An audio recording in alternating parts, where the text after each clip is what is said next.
Good evening, everybody, and welcome to this week's London lecture in this year's centenary series of London lectures brought to you by the Royal Institute of Philosophy. It's a great pleasure to introduce our speaker this evening, Mazviita Chirimuta. Mazviita has a PhD from Cambridge, not in philosophy, I believe, but in vision science. And after several postdocs, she got a tenure-track position at Pittsburgh before moving to Edinburgh, where she's now a senior lecturer in the philosophy department. She's published two books, one on colour, and more recently, in 2024, her book, The Brain Abstracted, which not only won the Lakatos Prize last year, but also the Royal Institute of Philosophy's very own Naif Al-Rodhan Prize for Transdisciplinary Philosophy. So, great pleasure to have you with us this evening, Mazviita. Your talk is called Apocalyptic Technology? That's right. Over to you. Thank you so much. It's a real pleasure to be here. Yes, it's called Apocalyptic Technology, Naturalism and Nihilism.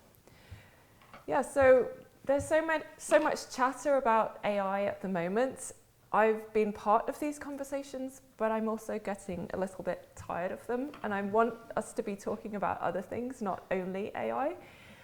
So in preparing this lecture, I was conscious of wanting to broaden out the conversation to some of the deeper currents that I think are behind our current response to the technology, focusing in particular on how it relates to philosophy of science. And as I was saying to Edward just now, this paper was actually inspired by a conversation that we had the last time we met at the Royal Institute of Philosophy back in November 2024. So yeah, I'm very happy to be here, and I'll begin. So this isn't about technology bringing the world to an end.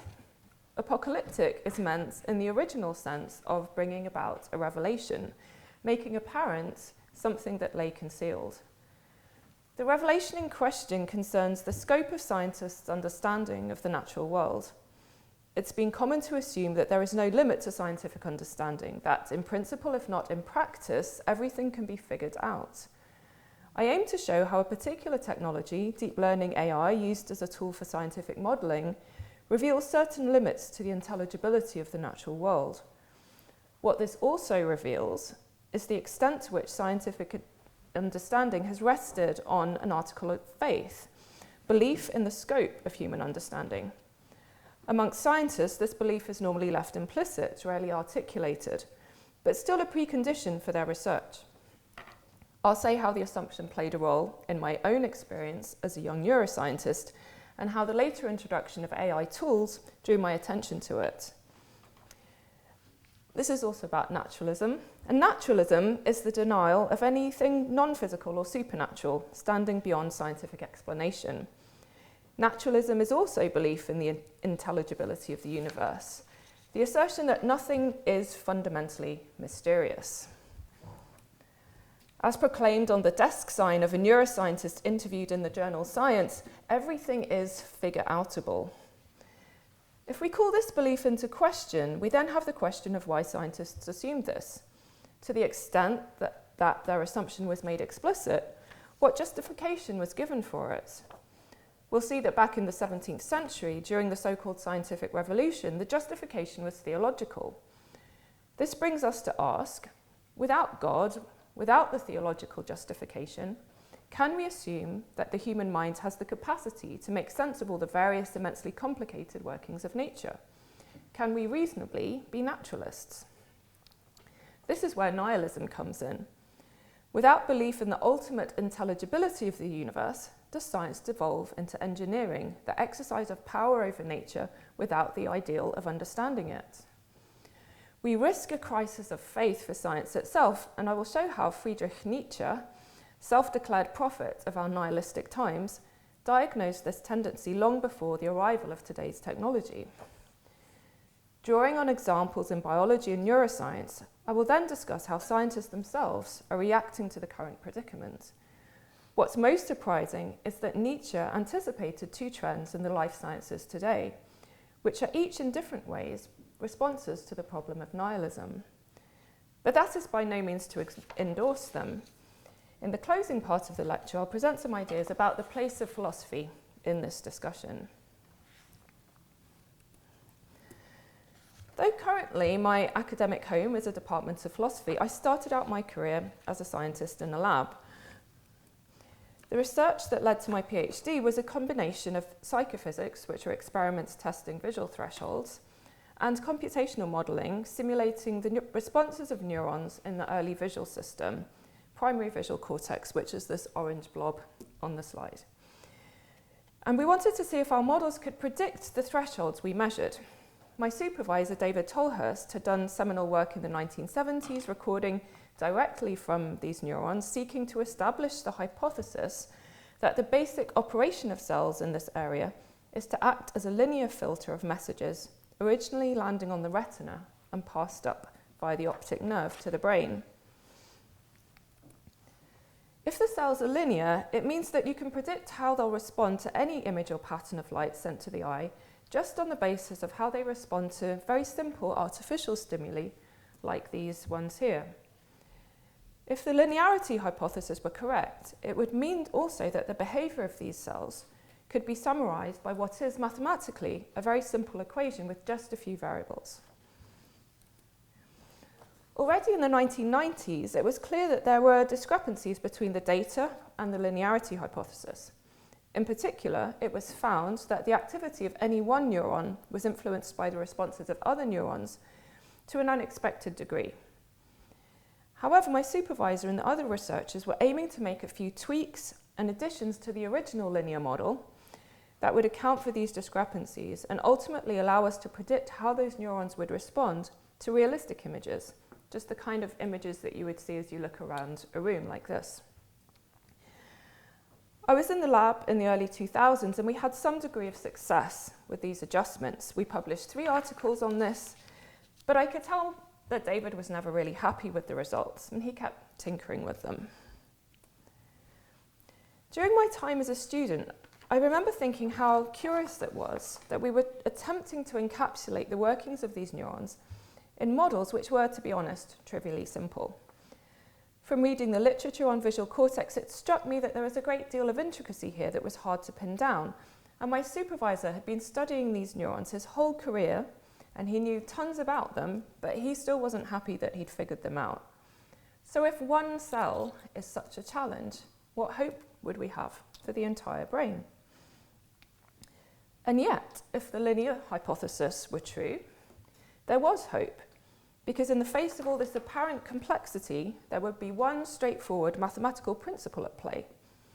So in our lab, belief in the intelligibility of nature, the belief in the underlying simplicity of the brain, was critically important. Otherwise, there would be no reason for the expectation that these kinds of linear models would work. About 15 years later, researching for a new book, I revisited primary visual cortex to see how the current predictive models were faring. Attending conferences, I noticed that many labs had introduced a kind of modelling based on deep convolutional neural networks. This is a diagram of them, and these are models used in face recognition and other applications. But neuroscientists were using them to predict the tough cases where those cells were responding to realistic stimuli. And the accuracy of these predictions was remarkably better than what we'd achieved before. At the same time, these models were not based on a linear hypothesis or any hypothesis about the kind of function that these cells were performing. And so the theoretical payoff was unclear. They operated more like a black box, an oracle, that spat out the right answer without explaining to you what was going on. If your motivation as a scientist is to figure these cells out, this is unhelpful. I emailed David about this, and he shared the sentiment, yes, the new methods work, but it means giving up on science, he said. There appeared to be a trade-off. Either build a simple model that makes mathematical sense and gives you understanding of how these neurons respond, but only in a very narrow range of cases, or build an immensely more complex, mathematically opaque model that works accurately across the board, but doesn't give you understanding of the responses. The goal of science, as I'd grown up with it, was to have both, understanding and the ability to make predictions. If you gave up on one of these, gave up on understanding, then what you're doing isn't really science, it's engineering. That was mine and David's reaction.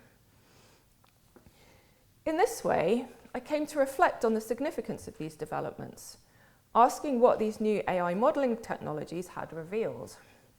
For one thing, they suggested that not everything is figure-outable.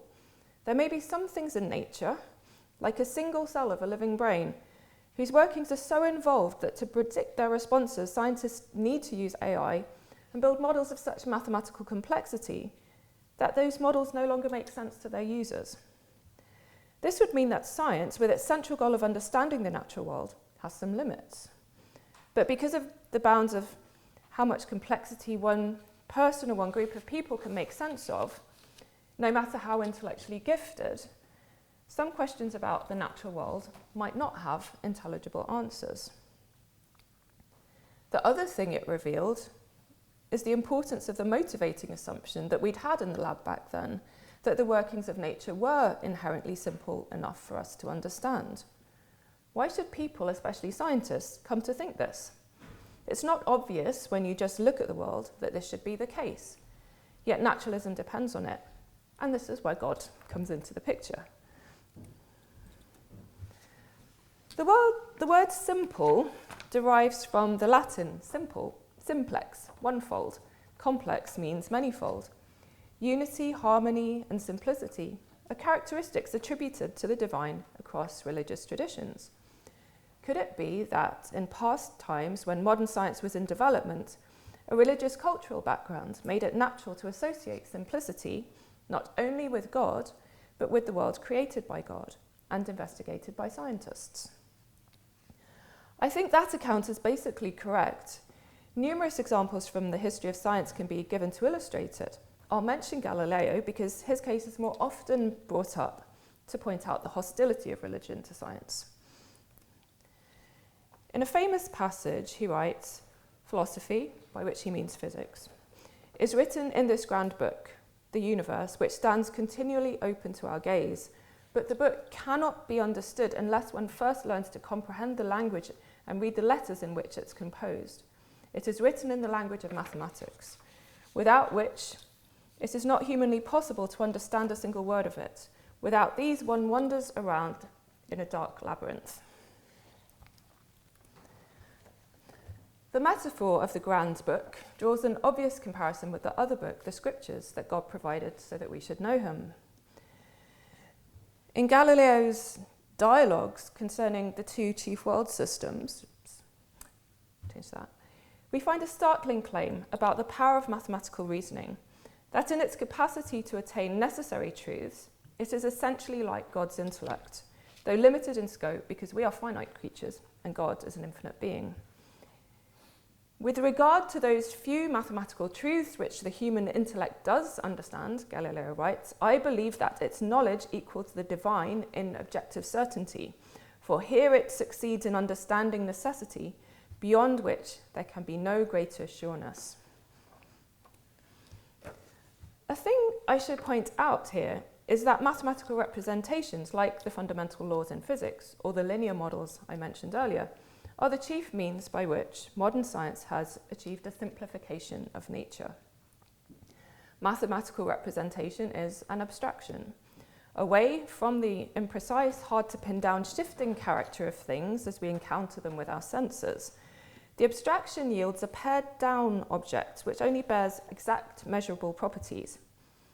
Use of maths in science is indisputably convenient, but that by itself does not support the commonly held claim, like Galileo's, that a mathematical representation is more true, more close to underlying reality than a sensory one. Galileo's theology placed his claim on a sure foundation.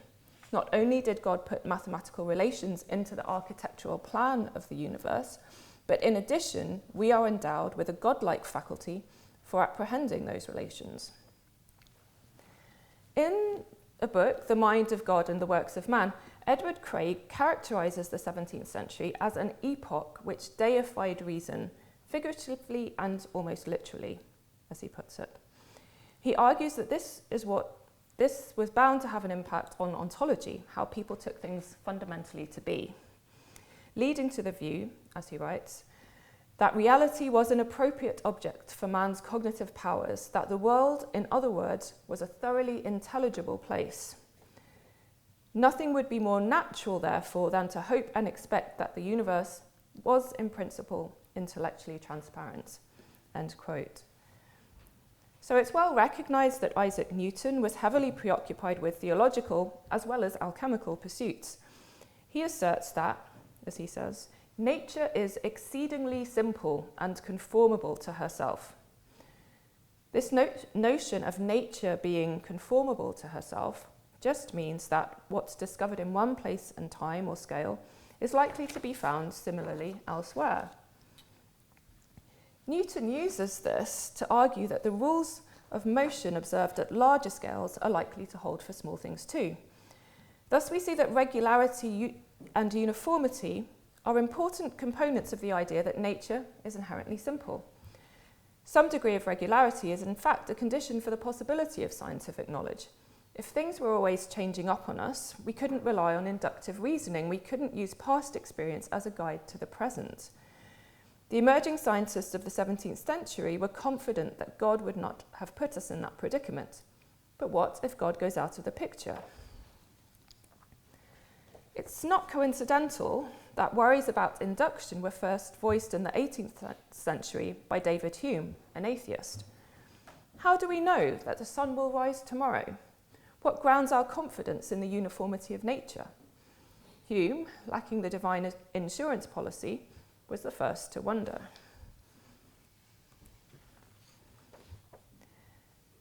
The term naturalism, like scientist, was coined by the Victorians, and it strikes me that those philosophers of the 17th century understood our current situation better than we do ourselves. It was then, especially following the publication of The Origin of Species in 1859, that an antagonism between science and religion began to form. It was then, and not in the age of Galileo, that science came to be implicated in a crisis of Christian faith. What people noticed then, but seemed to forget later, was that the absence of God would make things tricky for science itself. Matthew Stanley describes how, in Victorian Britain, and I quote him here, many scientists and philosophers concluded that uniformity only makes sense in a theistic world. Without an ordering force, i.e. God, one would expect the universe to be a mishmash of chaotic events. The only guarantee for constancy of the laws of nature was the intent of the lawgiver. And he mentions some people who wrote, "On no other assumption can science proceed at all." End the quote. Along with Hume, Friedrich Nietzsche is one of the most influential naturalists in the history of philosophy. They each, in different ways, sought to rid their theories of knowledge, of existence and morality of the theistic principles that had structured philosophies of the past. Nietzsche was never one to leave an eristic implication unmentioned. He observed how much the ethos of science, the pursuit of truth for truth's sake, no matter how upsetting, was indebted to religion, specifically Christianity. "Even we knowers of today," he writes, "we godless anti-metaphysicians still take our fire too from the flame lit by the 1,000-year-old faith, the Christian faith, which was also Plato's faith, that God is truth, that truth is divine."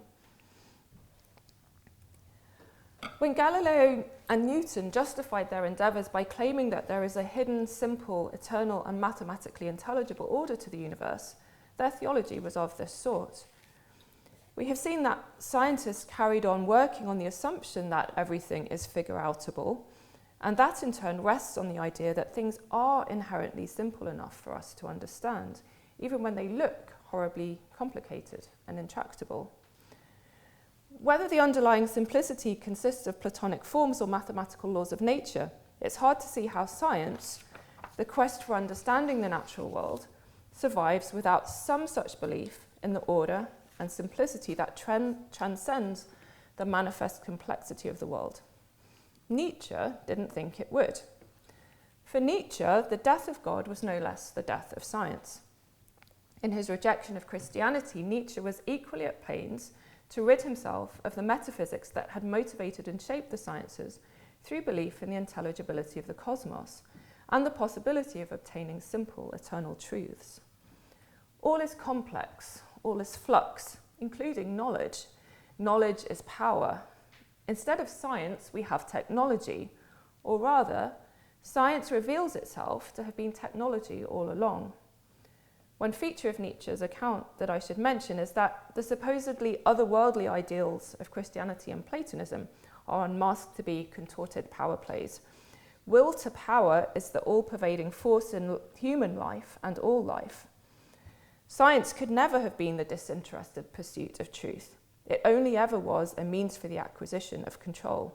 In other words, technology. So that was his take. So we've just seen that to motivate the quest for scientific understanding, one needs the assumption that everything is figure-outable. And that in turn originated with the idea of an alignment between a universe created by God and the godlike powers of our minds, between our reason and the suitability of the world to rational explanation. If, as naturalists hold, we acquired our minds through Darwinian processes, there aren't grounds to expect by default that the world we evolved in should be intelligible to us. We don't need genuine truth in order to survive, only approximations and sometimes distortions. And so science seems quite insecure. Science, that is, as distinct from engineering. Science being the activity that yields accurate knowledge and understanding of our universe, not just technology, the clever tricks that make stuff happen and help us survive. Another point to recognise here is that in the absence of God, a divine being to confer meaning and purpose on human existence, the quest for scientific understanding has itself been an important source of value. Think of Richard Dawkins, Sean Carroll, and other popularisers of science. A common thought is that even in a universe, even if this universe is by itself without purpose or value, the very fact that we humans exist and can collectively come to understand this vast universe, well, that in itself is a reason for living. And it gives humanity back a bit of the dignity that we used to take for granted. Lower than the angels, but above the apes. As Sean Carroll writes, we are small, the universe is big, and it doesn't come with an instruction manual. We have nevertheless figured out an amazing amount about how things actually work. So the nihilistic threat is that we cannot have even that. Not only is the universe meaningless, but we are condemned to flail around ignorantly within it. The book of nature is authorless, and it is closed to us. That's the situation that Nietzsche prophesied 150 years ago. But he himself was not a nihilist. He set himself the task as a philosopher to overcome nihilism. His proposals were controversial, to say the least. In the absence of absolute values conferred by God and religion, it's left for us to inaugurate our own values. But most people are not up to the task. Only superior beings, the Übermensch, will be really capable. Nietzsche's ideas, interestingly, were informed by a theory of what life is. Life is implicitly normative or value-setting. For a living being, things are not neutral. They are either good or bad, relative to that life form. Life is also driven to domination, he thought, to seek and manifest itself as strength. Life as such is will to power, he wrote. It's strong stuff, but not just a historical curiosity. I'll show how some trends within the life sciences today are surprising echoes of Nietzsche's old remedies for nihilism. So back in 2008, half a decade before the current wave of progress in AI, Chris Anderson, editor of Wired magazine, prophesied that the data mining methods perfected by Google would show their effectiveness in the sciences, where accumulation of data had outpaced theoretical insight. So he wrote, models are systems visualized in the minds of scientists. The models are then tested and experiments confirm or falsify theoretical models of how the world works. He continues, the more we learn about biology, the further we find ourselves from a model that can explain it. However, there is now a better way. We can stop looking for explanatory models. We can analyse the data without hypotheses about what it might show. We can throw the numbers into the biggest computing clusters the world has ever seen and let statistical algorithms find patterns where science cannot. Anderson has certainly been criticised for overstating the case for science as data mining without the need for scientific expertise. That said, he hit upon a trend that would occur in some form. Not that computer engineers would replace scientists, but that scientists would take up the methods of engineers. An example of this tendency comes from Jim DiCarlo's lab at MIT. This group was amongst those leading the introduction of deep learning in visual neuroscience, as I mentioned earlier. In one study from 2019, they built an AI model of neuronal responses in area V4 of the visual cortex and used this model to devise stimuli that would maximally excite those neurons, driving them to produce bigger responses than when exposed to any other stimulus. Two neuroscientists commenting on the DiCarlo project make some interesting observations, comparing the aims of this study with traditional work in which the goal of understanding required the reduction of a system into parts that are simpler and hence more intelligible. Batista and Cording write that the ANN approach, as applied by Bashevan et al., advances a different conception of understanding.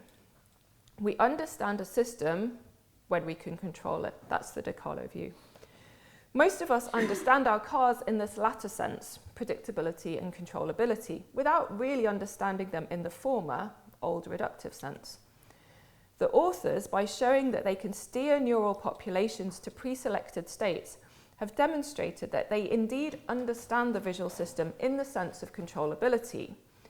We wonder, is the reductive notion of understanding even possible for a system as complex as the brain? Or might the I can control it notion of understanding actually be a more effective and relevant way forward for neuroscience? The upshot is that the traditional scientific aim of understanding nature has been replaced by the engineer's aim of building things that give us more control. More recently, scientists have taken up the idea of foundation models from the tech sector. This is the kind of modelling behind large language models such as ChatGPT, one that requires exhaustive amounts of data. Foundation models have been used to predict neuronal responses to visual stimuli, to emulate human responses in psychology experiments, and to predict disease onset and mortality from data recorded while people sleep. These methods have been shown to outperform most of the traditional models in terms of predictive accuracy. So scientists are using AI tools to perform tasks more akin to engineering, enhancing prediction and control while relinquishing the traditional scientific goal of understanding. But what has this trend got to do with Nietzsche and nihilism? Well, Nietzsche wrote, "It is a measure of the degree of strength of will, to what extent one can do without meaning in things, to what extent one can endure to live in a meaningless world because one organizes a small portion of it to oneself." So, technology is a nice compensation for living in a meaningless world. One response to the nihilistic predicament is to go full throttle with the technology, to reshape things according to our wishes, because as we are living beings, our wishes and preferences are themselves locations of value. And without traditional norms about what's good and what's natural, the brakes on how we might seek to alter the natural world are released. Technology can be accelerated. Even before the arrival of AI, an important engineering trend in the life sciences was synthetic biology. The task is to engineer novel life forms. One approach is via the production of chimerical organisms, blending the genomes of unrelated species. Michael Levin is a well-known protagonist in bioengineering, and he makes clear that one of the attractions of chimerism is that it breaks down old ideas about what is biologically normal and possible. As he puts it, we can move past the parochial contingencies of our familiar forms. And of course, with synthetic biology, the impulse to alter the course of nature can be directed back towards the human body. Mortality is the natural state of things, but from the point of view of the living thing, death is bad. Why not seek immortality? Levin has spoken about this possibility, and his research has been embraced by transhumanists. Along with longevity and immortality, transhumanists, often themselves elites in the tech industry, promote exploration of all kinds of augmentation of the body, including cognitive enhancement and hybridization of humans with machines. In a Nietzschean vein, the ultimate goal is not really to add augmentations to standard humans, but to bring on the evolution of humanity beyond its current form. This is like the vision of the Übermensch, an upgraded version of humanity to supersede the original one. Man is a rope tied between beast and Übermensch. What can be loved in man is that he is an overture undergoing under. Thus spake Zarathustra. AI, I should mention, is often described as the next step in the evolution of intelligence beyond its embodiment in life, a new post-biological intelligence. Amongst biologists, however, these kinds of claims have not gone unchallenged. While the previous group, the accelerationists, assimilate living things to machines, intelligence to computation, this other group, which we might call organicist, argues that there is a fundamental difference between life processes and non-living mechanisms. For example, research on immortality rests on the conception of organisms as machines. Machines don't die, they just break down. And in principle, you can always replace their parts and get them running again. If our bodies are like that, we don't have to die. But if we're not fleshy machines, if our bodies are on an inexorable trajectory from birth to death, there's no point pursuing the impossible goal of immortality. Now, we saw that accelerated bioengineering makes sense as a response to a nihilistic predicament. There are no norms or values beyond us, only what we will. And technology unshackled from the scientific goal of understanding is a manifestation of the will. It is a pure ability to exert changes on things. This approach tells people, or really just billionaires, that their wildest dreams are on the horizon. It seems a bit demoralizing then for another group of biologists to come along and pour cold water on these hopes and aspirations. But interestingly, we'll see that the organicist perspective itself happens to be a response to a nihilistic predicament, with many Nietzschean resonances of its own. According to this perspective, the central difference between organisms and machines is that organisms are autopoietic, which means self-producing. Living cells are not put together out of their raw materials by any external maker, like a carpenter making a table. Even an embryo in its mother's womb is somehow the author of its own existence, in a way that a machine, no matter how sophisticated, is not. Life is unstable and precarious, and is responsible for supplying itself with what it needs to persist and maintain itself. There are things that are inherently beneficial to a living being and inherently harmful. In a universe without value, without good or bad, before the existence of life, value can actually spring into existence at the origin of life. The autopoietic theory puts the Nietzschean idea that life inaugurates its own values on a contemporary biological footing. In a book which introduces recent research in biology to a general audience, Philip Ball relates, life can be considered to be a meaning generator. Living things are those entities capable of attributing value in their environment and thereby finding a point to the universe. This is what philosophers call a naturalization of value.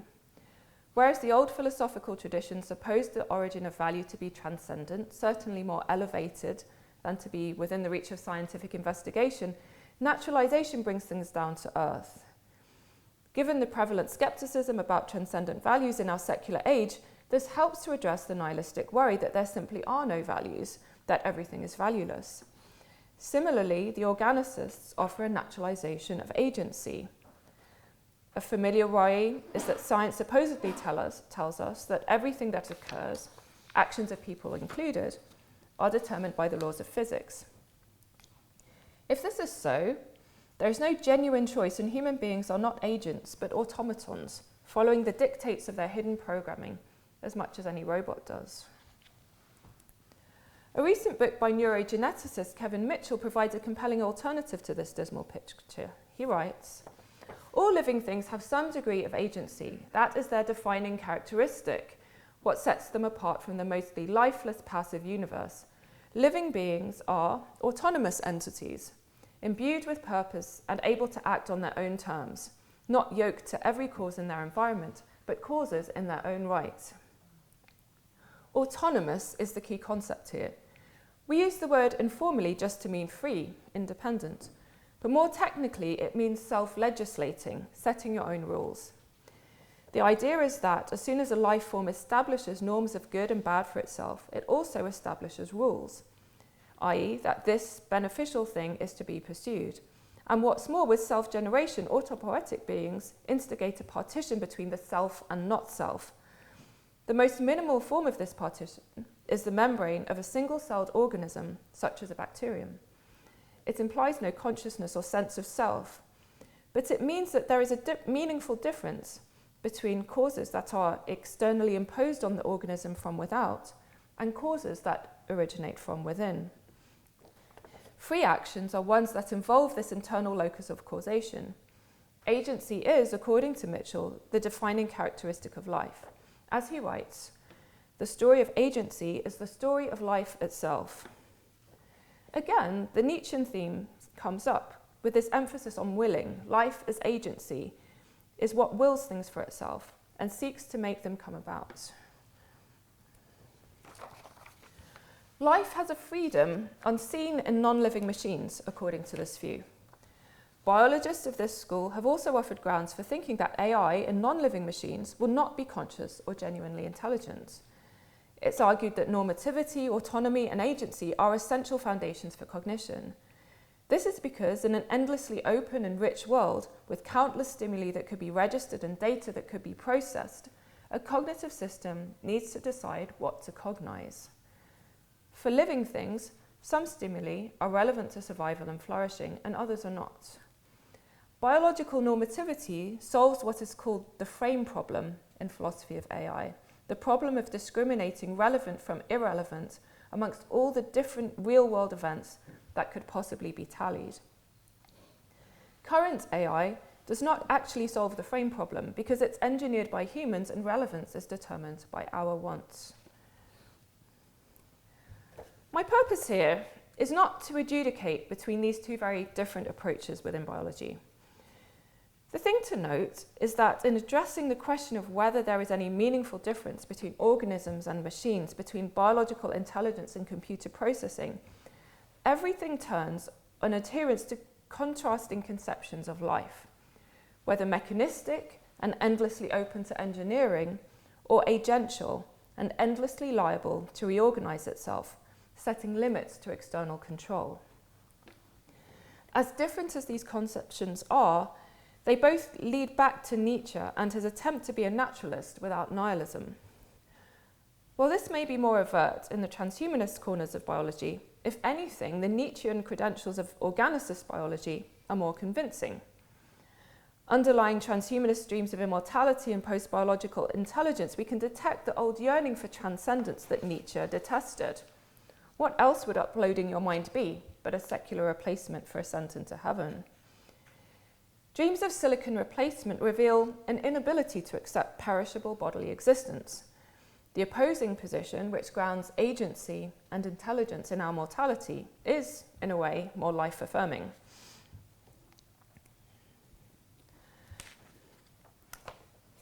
So, final part. When invited to present here, I was asked to say something about the past and future of philosophy. I hope to have shown how the philosophy of the past is truly relevant to our most current debates over life and technology. In a way, we have not escaped Nietzsche's thought world, as uncomfortable as that may be. What of the future? We've seen that scientists themselves are addressing ancient philosophical questions. What is life? What is mind? What are values? Is there free will? One might wonder if there's anything left for a philosopher to do. As I told you at the start, my original training was in science. I crossed the border into philosophy later on because I was more concerned with the problem of how to interpret the results of neuroscience than with actually doing the science myself.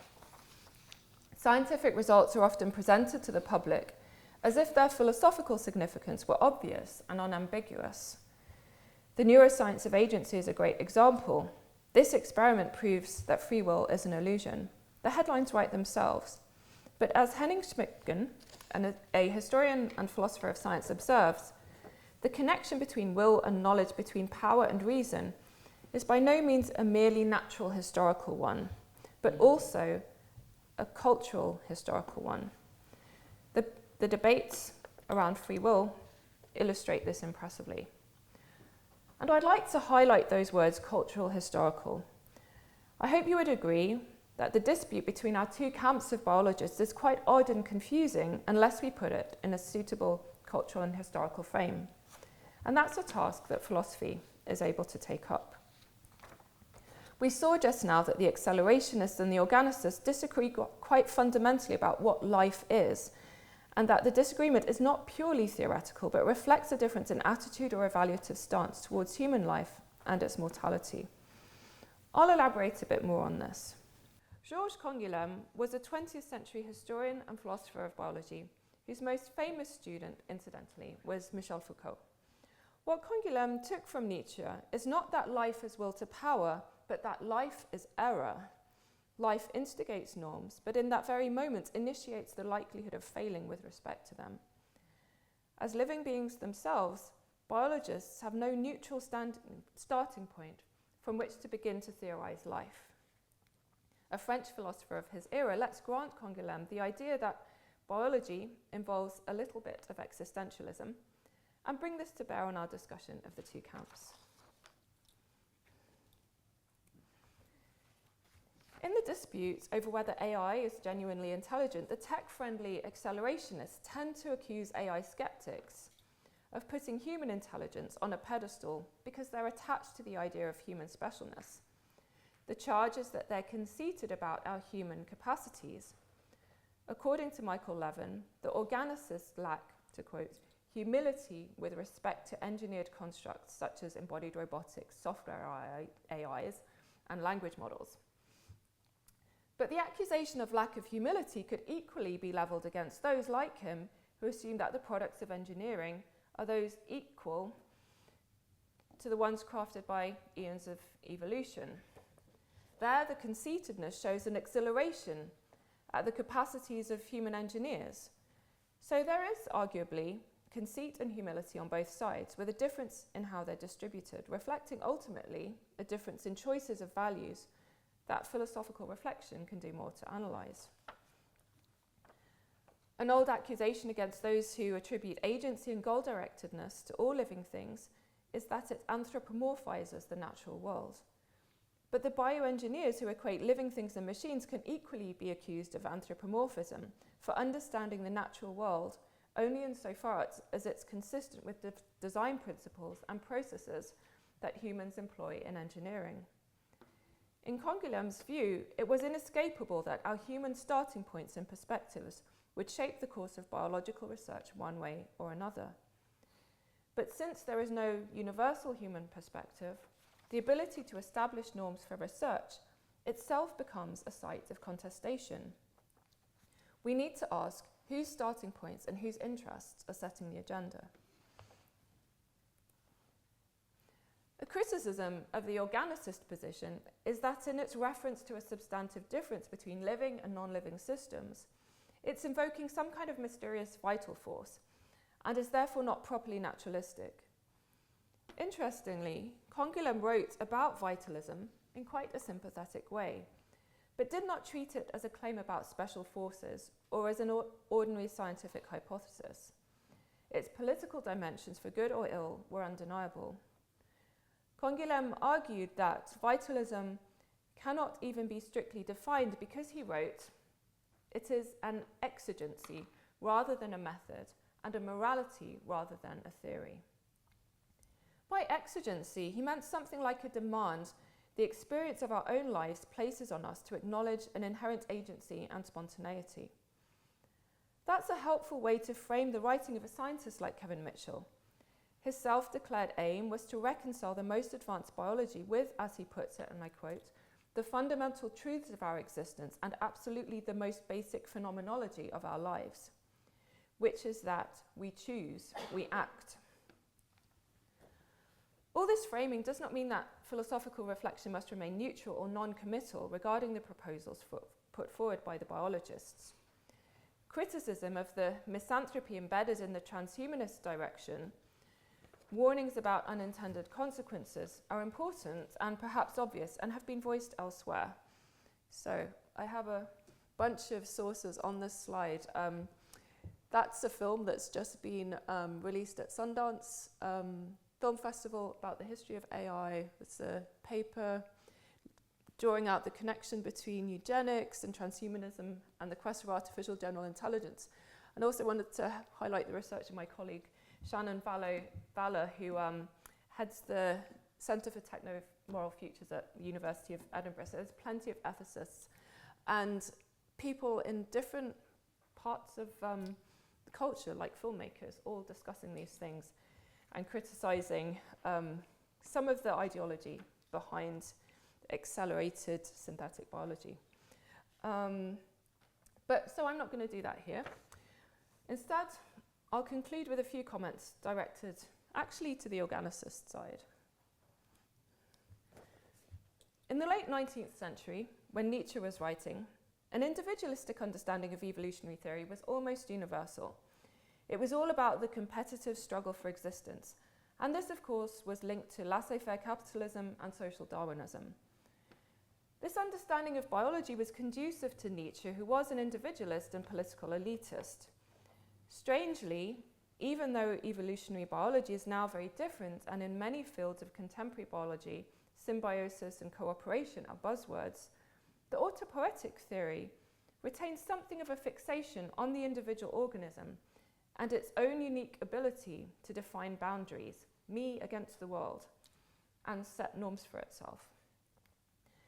There isn't time now to speculate on the reasons for this. However, this approach, as a naturalization of value, does face a challenge precisely on this front, the question of how it can ever account for collective norms and other-centred values. A new book aims to remedy this problem by supplementing the theory of biological autonomy with other-directed autonomy. This is an ambitious goal, and it remains to be seen whether the autopoietic theory has the explanatory reach that is needed. Another observation is that people, individuals, are not actually very good at setting and following their own norms.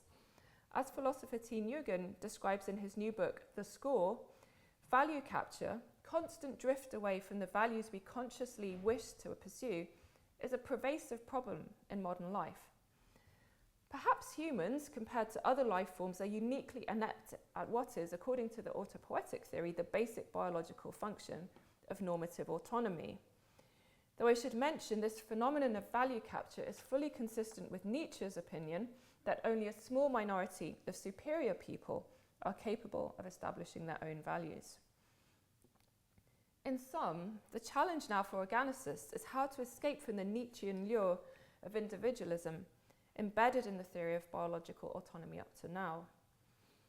The bioengineers and the transhumanists, I take it, are quite happy to embrace their inner Zarathustra, though, as I mentioned before, they need to do a bit more work to become truly Nietzschean, because all of this fear of death is not that fearless and heroic after all. For the organicists, though, there's a lesson from one of their predecessors. In his classic book, The Organism, neurologist Kurt Goldstein makes the interesting remark that it is a matter of perspective whether or not an organism is seen as autonomous and complete in itself, or as a dependent and incomplete appendage to a larger environment. Every creature is simultaneously perfect and imperfect, Regarded in isolation, it is within itself perfect, well-organized and alive. With regard to the entirety, however, it is imperfect to various degrees. It exists only as being within the whole, only by support of the whole. Therefore, it is doomed to die as soon as this support ceases. Organisms are finite, bound to death. We saw that that is the view which sets organicists today apart from bioengineers, who instead consider bodies to be endlessly repairable machines. That life is another face of death and death of life was a theme of the pre-Socratic philosopher Heraclitus, much beloved by Nietzsche, and often invoked by organicists today who speak of life as perpetual process and flux. But in an excursus on the philosophical background to his account of biological knowledge, Goldstein says that a different pre-Socratic is the one most relevant to him. Parmenides, the philosopher of stasis and changelessness. In Goldstein's telling, the philosopher of unity, of knowledge ultimately aspiring to an undivided vision of the whole. So it seems, to get past Nietzsche, the task is to reconcile these opposites, Heraclitean strife and Parmenidean harmony, towards a more refracted conception of life. And that will have to be an excursus for another occasion. Time now to conclude. I began this evening by observing how technology, AI, used as a tool for modelling in biology, is revealing limits to the old aim of comprehensive scientific understanding of the natural world. I argued that this apocalyptic moment was envisaged by Nietzsche 150 years ago. He also overshadows biology today, where scientists like him attempt to construct a naturalistic worldview following the death of God. I hope to have shown that scientists' response to AI, to the performance of intelligence in computing machines, is in many ways a reaction to a wider cultural crisis of nihilism and anxiety about the origin of values and sources of meaning. At root, our responses to the abilities of non-living machines is a reflection of how we relate to our own lives and envisage our own deaths. To quote philosopher Giorgio Agamben, everything happens as if, in our culture, life were what cannot be defined, yet, precisely for this reason, it must be ceaselessly articulated and divided. Thank you.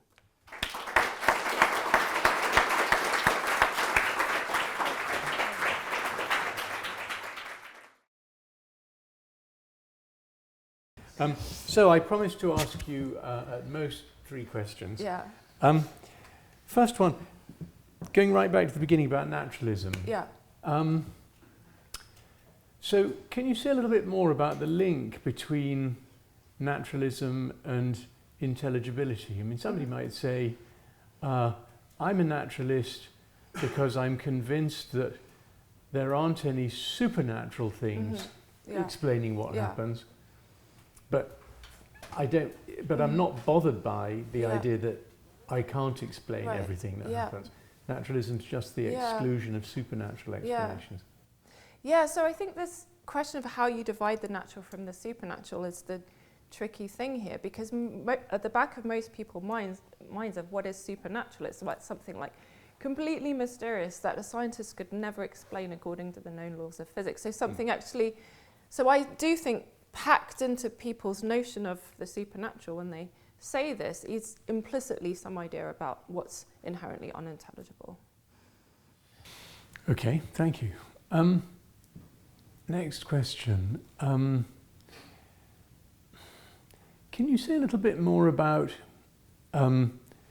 why it is that the way AI goes about explaining things is a challenge to intelligibility? Is it because we don't know how artificial intelligence works? Is it to do with people's worries about explainability? Say a little bit more. Yeah, so it really links to this question that comes up in wider conversations about explainable AI. So when you have models which are built to make decisions about creditworthiness or in the legal system, ideally you would want to know the logic or the reasoning pattern behind that decision. And as the more powerful and effective models self-organize, so they develop their results based on training data. So there's no principles or reasoning standards that are built into the models, and this person that's built it at best has to do a lot of work, reverse engineering, trying to figure out what internal dynamics are there which led up to the process. If you're taking a model like these foundational models that are being used in science today, the bigger they get, the more effective they get, but then that process of reverse engineering becomes harder. So there's this, what I would say is an intrinsic trade-off between the predictive power and then your ability to figure out how they work.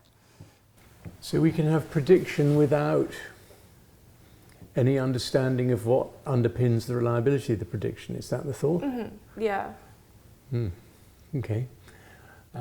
Lots to think about there. Last question. So when you're talking about the brain and understanding of human beings in the sort of first half of the talk, I was wondering, what is it that we can't understand about humans? So actually we can understand quite a lot about one another without referring to science at all. Right. We could say, you know, she dodged the ball because she saw it coming through the air, and you know, all the sort of person level explanations. Do you think that in concluding that that bit of nature eludes comprehension, you're setting too high a standard, that as it were, you've got in mind some standard of intelligibility that implies a reductionism of a behavioural level understanding to a brain level understanding, and because we can't get that, you say it's unintelligible? Yeah, so that's an interesting question to put to me, because I've tended to keep my notions about scientific understanding and how that works and the limits of that fairly separate from how I think about common sense or everyday understanding. And really, I'm an understanding pluralist. So I don't mean to imply that what we conclude about the limitations of scientific understanding transfers to other domains where we're not doing things like mathematical modelling and trying to figure out some basic causal laws going on. I don't have a theory of how understanding works in the domain like that, but I'm very open to other domains of inquiry, including, I don't know, say literature, and the kind of understanding that you get about people from that being a source of understanding, even though it has nothing to do with scientific accounts. So just because unintelligibility might be the right conclusion to draw in one area of thought, doesn't carry over to every area. Yeah. Great, thank you. Over to you. All right, you start. There's a roving mic, so wait for it to reach you, and then we'll work our way backwards. Thank you. Regarding this idea of life as being self-legislating, I think is how you put it. Just wondering, like, where's that boundary in that, like, the self is not some brute fact, right? It's something that has a beginning point and a state sequence of sorts.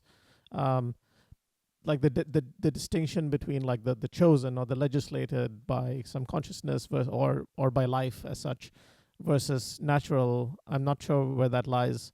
If I can give a quick example, like we can say that, well, the cows or the chickens that we have are artificially selected, is what we say, right? But the way we artificially select them is determined by our nutritional needs and our ability to rear them and all of that, which is ultimately itself like selected into us based on the scarcity of nutrients in the environment and everything like that. So in a way, like, those also are naturally selected. So just wondering where we draw that line of, this self-legislated versus non-self-legislated, I guess. I mean, that's a really interesting question, because you're definitely right that the boundary between what's natural and what's artifact in the world around us today, including the living world, is very unclear. In terms of the autopoietic theory, it kind of takes a quite minimal and kind of traditional view about what the boundaries of a living entity are. Just so it is any kind of individually persisting organism counts as the autonomous thing in itself. So if you are a chick hatching from an egg from a domesticated chicken, you are still a biologically autonomous being, according to this account. So it doesn't matter that you have been selectively bred and there are all these kinds of other causal factors behind your coming into being, just in the same way that the theory admits or takes for granted that all beings come about by natural selection for forces that are not under their control, but that doesn't undermine their autonomy at their birth. So that's the picture. I guess it gets more blurry when you're talking about organisms where the boundaries of the individual are not clear. So, I know, symbiotic systems of cells which need like cells of different species in order to survive and persist. And this is a way in which I think this kind of theoretical biology is not yet fully incorporated. This more recent work in biology which is kind of calls into question how easily you can individuate organisms. Okay, 2 rows back.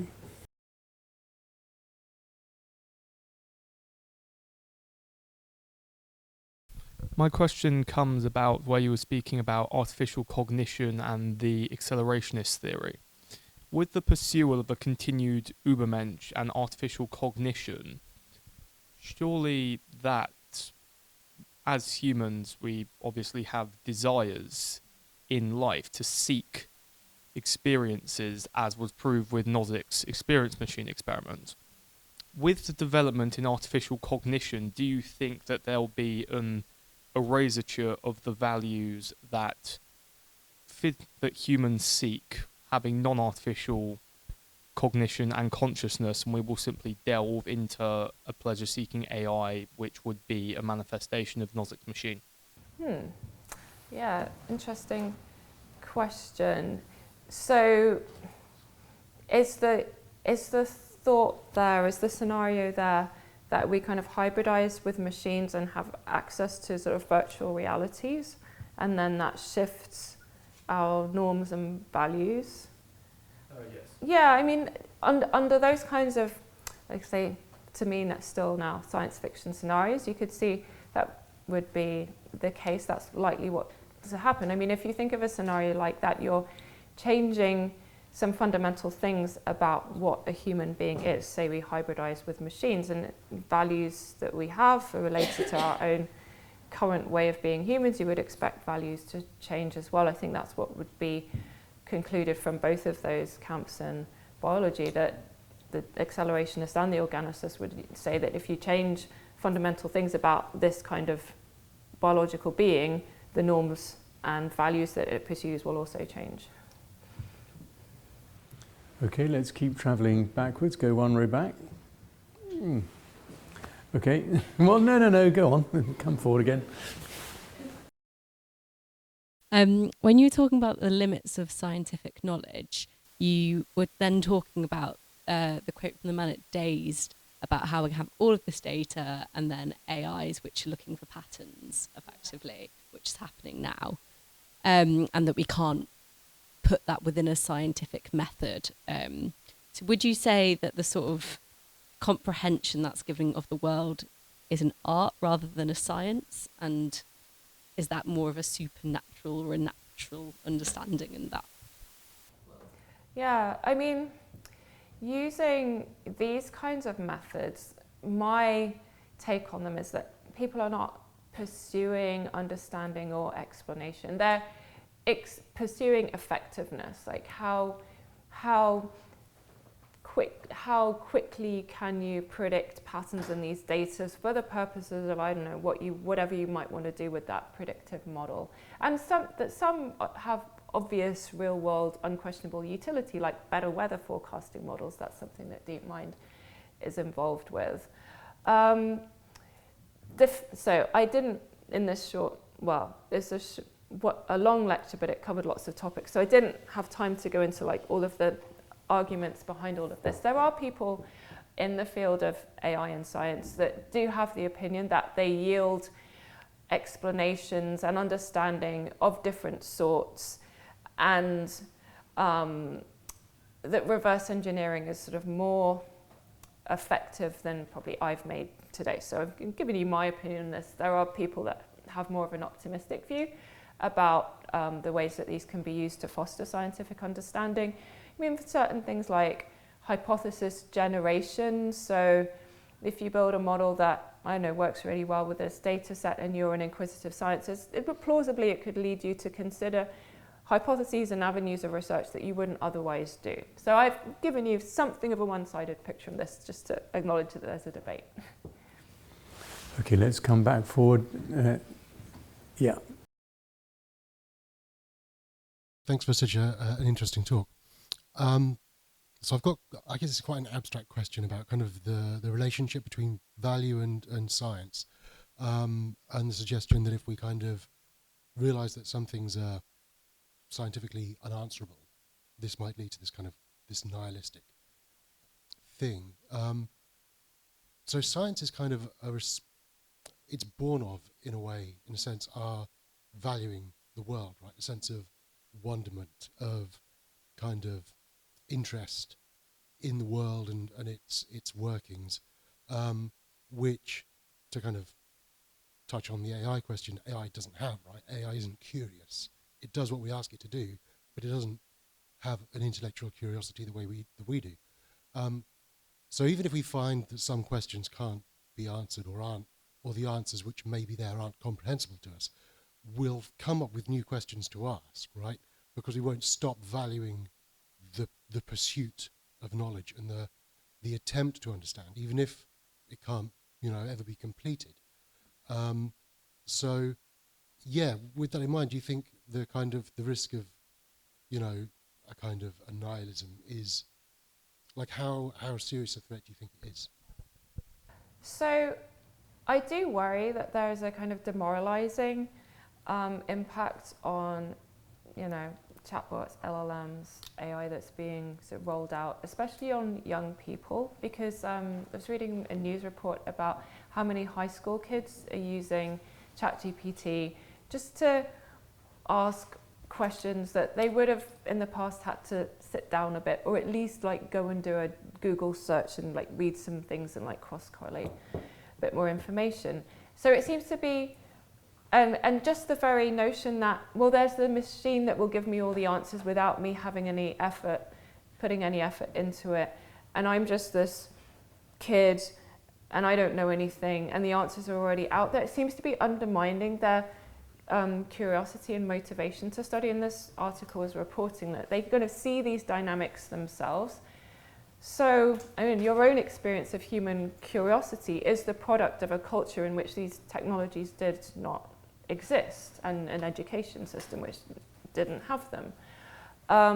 So I'm concerned that it's less a stable human trait than we might expect, and there's something that could just be limited within further generations that, just are left with this thing that's presented to them as an oracle and as if it has all the answers. Okay, let's go over to the other side of the room for a bit. So one row from the front. Well, all right. Thanks so much for the talk.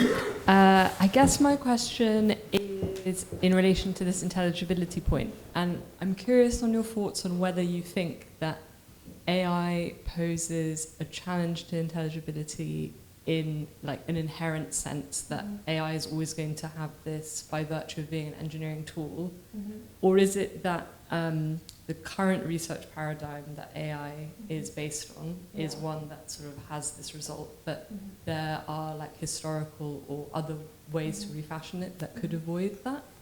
Yeah. So, the thought behind this, like presenting this trade-off between prediction and understanding, is actually based on sort of giving credit to what these models are doing in a way that maybe doesn't come across so clearly, because I tend to say just negative things about them in these conversations. But I think what they can do really, really well and impressively is find patterns in very, very multi-dimensional data sets that human beings can't visualize and can't like see relationships within like 2 or 3 different things, and then you go up to like close to 10 and then you don't see the patterns anymore. So the point is that there is stuff in the real world where the patterns are multi-dimensional and somehow given our cognitive limitations, not visualizable to us. We can't see all the relations. These tools can do that, but then if we hand over science and innovation to them, then we're just going to be using stuff blindly and sort of stop even caring that we understood them in the first place. So it's not just a feature of how the technology is currently designed. I think there's something about biological systems in particular that confront us with this. I mean, one book I read recently, I talked about in another lecture, was Elusive Cures by the neuroscientist Nicole Rust, where she critiques translational neuroscience, so much of the research that's gone on in neuroscience toward developing cures for brain diseases and psychiatric diseases. They've all been based, as she puts it, on a linear causal model, like looking for the one originating factor and then seeing how like domino chain leads to the disease. And she just points out that we know that these are complex dynamical systems, they're highly adaptive. There's going to be so many different small causal influences that vary from one person to another. It's exceedingly difficult to map all that and see how the relationships actually work. AI is just better at tracking those kinds of things. And now right at the front. Yeah, my question's about agency. A lot of the talk right now has been about singular foundation models, but down the line, it will be multi-agentic systems with multiple enhanced LLMs. And my question is whether agency, it seems to me that the general sentiment is that a key distinction between humans and these machines is our sense of agency. My question is, down the line, when these multi-agentic systems come about, will agency be an emergent phenomena, or how will this AI agency be different to our agency? Yeah, I mean, I tend to think when people use the word agency in that AI context, I think that's a good marketing ploy. I mean, what they mean is bits of software which will run around your operating system doing stuff that you're not aware of and in control of. So you're not the agent, but I think the human that programmed it is the agent here. I don't think there's a meaningful reason to say that these things have autonomy in that biological sense. Though I know the other side of this debate is that they have emergent properties, because obviously they can do things that the people that designed them did not build them to do, because they self-learn from data sets, so not all of their capacities are predictable. That's fine. They're complex systems. They have unpredictable patterns. Biology is full of complex systems with unpredictable phenomena, but that doesn't mean that biology and AI are the same thing. So I think that word agent needs to be in scare quotes in the AI context. Yeah. Hi, I really enjoyed that. Thank you. Sorry, I really enjoyed that. I wanted to ask if you could talk a little bit more about autopoiesis and the notions of the extensions of being. I find it almost implausible to think of ourselves as, in the original terms of autopoiesis, as autopoietic beings, both because we now know that we are symbiotes and mentally and emotionally the same thing. We are not able to be fully human without other humans or creatures around us. So could you just explain a little how that might fit into what you're trying to build here, the story you're trying to build here? Yeah.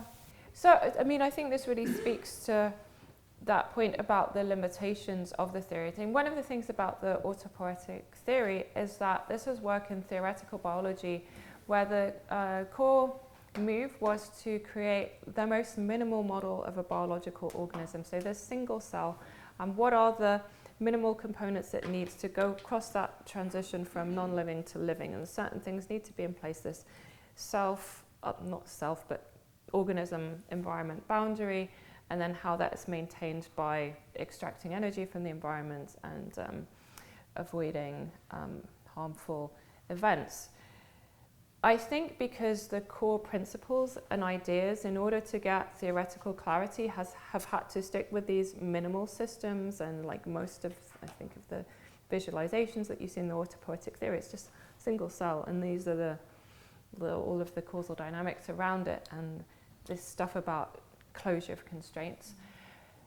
There's a huge series of steps that would need to go from those minimal models to biology as we know it, which is highly interactive, highly interdependent. And so that book that I mentioned, Autonomy, is by a couple of researchers in this space. They're based in Spain, that are aware that the bigger ambition of the autopoietic theory is this wider naturalization of values, and there's a huge mismatch between what is theorized about this individualistic organism and the rest of biology, which is not about individuals, but it's about interactions, and then human culture where there's so much interdependence. So yeah, it remains to be seen whether that work can proceed and kind of retain that conceptual clarity which you have in the most basic form of the autopoietic theory. Okay, towards the back now on that side. Thank you so much. I was wondering about whether God can come to the rescue here at all. Yeah. In that, if one way of reading the relationship between science and theology is that it's bad theology. So, for example, God's simplicity, I think, doesn't necessarily align with intelligibility, but might be ineffable.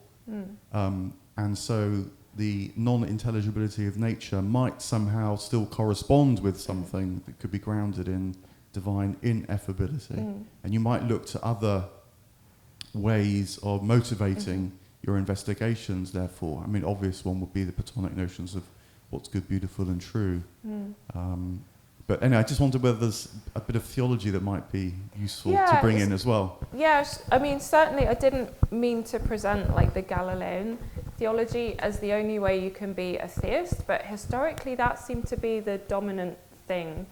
And I don't know whether it was just amongst physics-minded people like him, or it was just the brand of Catholicism that he grew up with, which didn't veer towards anything being ineffable.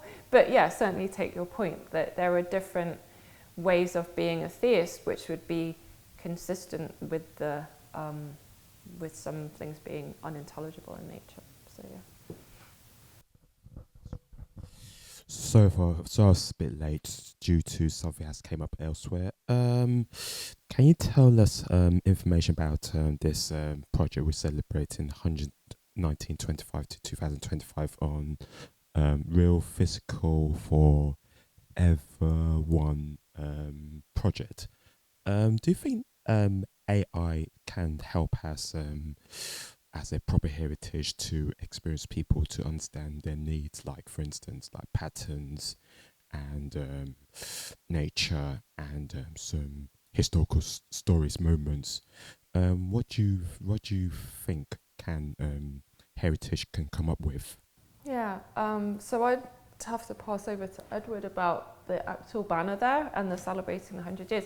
But just on that AI point, so I don't mean to say that it never has any uses or benefits. I mean, it's not, I'm not just saying like this is the chalice of poison and everyone throw it away.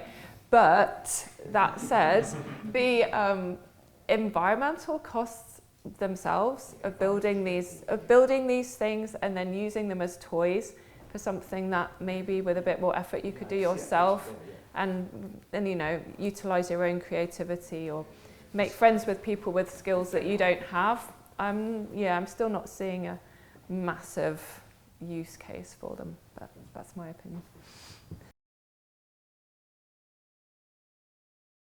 Want to come back in? Let's wait for the mic.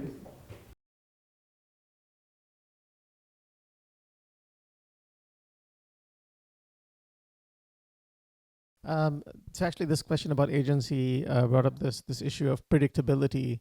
Would you please clarify, like, we're talking about predictability here in terms of whether something is practical to predict with our abilities, or whether something is fundamentally unpredictable, as in, like, even if we could, like, capture a stack trace, to borrow a computing term, of like all the mechanisms and interactions that went into whatever the phenomenon is. And also, if you would also, would you please talk about whether predictability here is related to figure-outability, because I think they're kind of related. Yeah, so as I framed it here, predictability is in tension with figure-outability when you're dealing with very complex systems where you can't capture them in a... It's the case that I have experience with in neuroscience, where if you built a simple, nice, elegant, neat model which allowed you it was connected with a nice, clear hypothesis about what these cells were doing, it was predictively inaccurate, sort of beyond a narrow range of cases. So I think there is a difference between predictability and figure-outability. Often in science, when the science that we know and love, they tend to go together. If you think of Newtonian mechanics, like nice, elegant mathematical laws, allows you to predict lots of things in the macro space around us.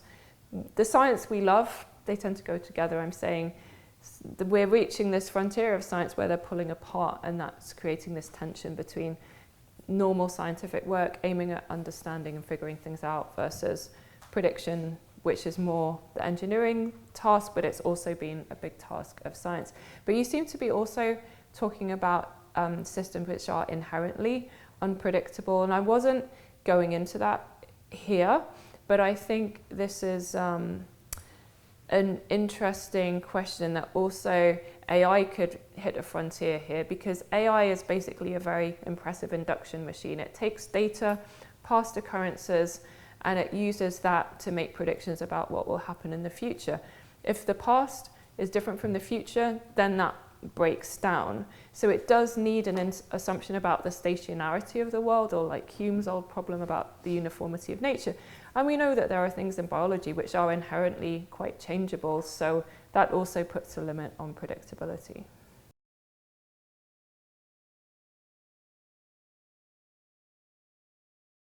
Okay, have another go, yeah. Continuing with the previous person's question about theology and religion, how is apocalyptic technology and particularly theories about cognitive development and all that sort of thing applicable to theology and the work of religious philosophers, particularly those of Abrahamic religions? Because, quoting the Torah, humans and the world are made b'tselem Elokim, in the image of God. How can the development in apocalyptic technology and cognition continue to align with the religious view of the world while still continuing to be accurate in terms of scientific recognisability? Yeah, interesting question. So this idea of the image of God was very much in the background of what I was saying about Galileo. This is precisely the theological assumption behind why, I mean, their interpretation of that claim of the image of God was the basis for saying that our intellect is comparable to God's intellect, and therefore we can work out how things work with mathematics. But what I would say about the current moment, I think it's really needs to be noticed how much transhumanism seems to be grounded in a basically religious impulse. So even amongst these practitioners who I take to be atheists, there's this kind of God-shaped hole, and they are like filling this with, okay, we are the new creators of the next big thing, the intelligence that will supersede us, or we like take our own evolution into our own hands. So I was at a talk yesterday by someone, a sociologist of science at Edinburgh, and he was talking about why bigger and bigger data centers are being built right now for diminishing returns in terms of how powerful the models are. A lot of the motivation is that we just need to scale this up and then we'll get AGI. And a lot of the motivation for AGI has this like quasi-religious fervor around it. It's like, we just have to build this thing. Once we build this thing, there will be heaven on earth, because this super intelligence will be God for us. It will tell us everything we want to know. All our problems will be solved. We'll be able to colonize other planets. We'll get immortality. It's like the whole list of everything that you could want from a superhuman, omnipotent being. They're going to put on this AGI that they're trying to build. So it's not exactly rational.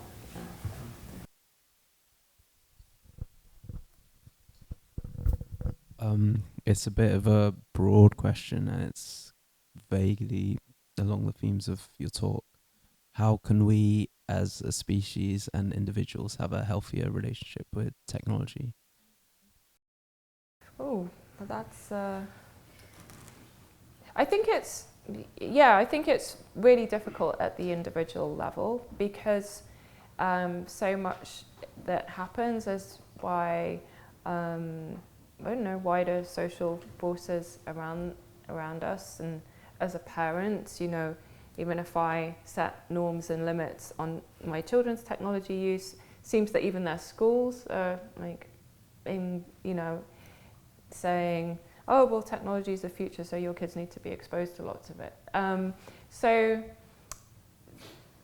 I don't think we currently have the right democratic mechanisms for actual collective decision making on this, which I think is maybe at the root of people's feeling of powerlessness and all of that.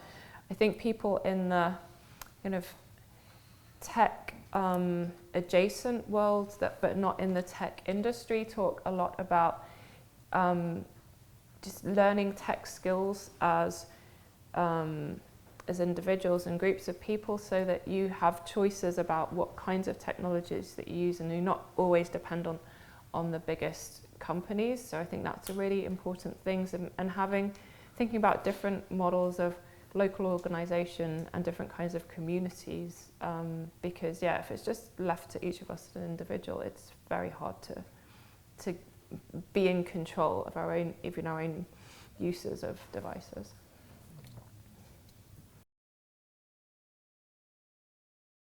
Go on, make it quick, because we've got only a couple of minutes. Second question: Can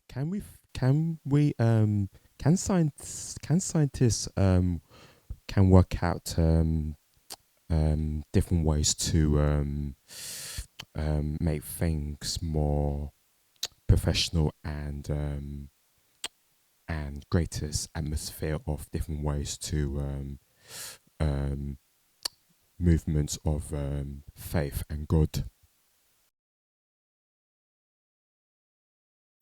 I think a lot of scientists that write in popular science space, like Sean Carroll, I think he's a really interesting case, is precisely doing that thing of trying to make things clear.